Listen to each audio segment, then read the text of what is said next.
To enable theft protection on OnePlus 15, first of all, let's open the settings on our device. Next step is to move down, and here we want to select security and privacy.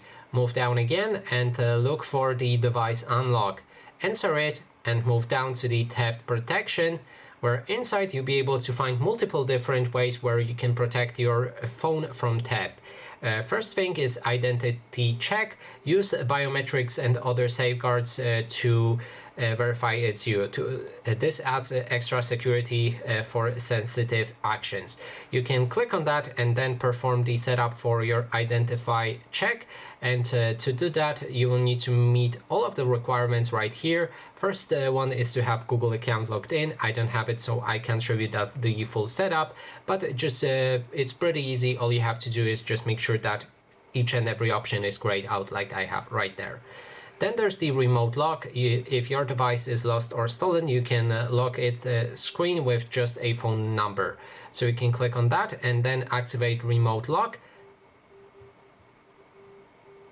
And then if you have a SIM card inserted, it will ask you to perform a setup for your remote lock.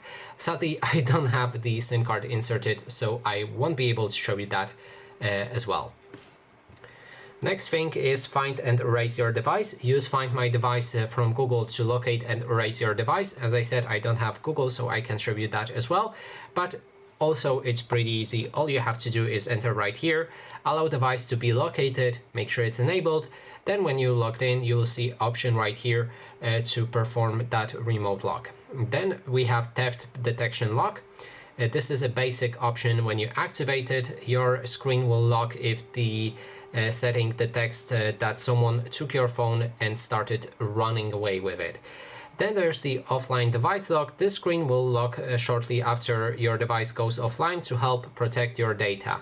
And finally, there's a SIM lock. Your device will be locked if the linked SIM card is removed, and this is pretty good option.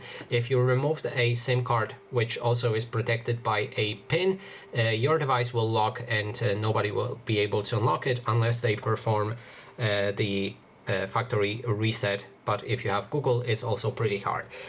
So that is all of the theft protection options available. Thanks so much for watching, and if you like this video, please consider subscribing.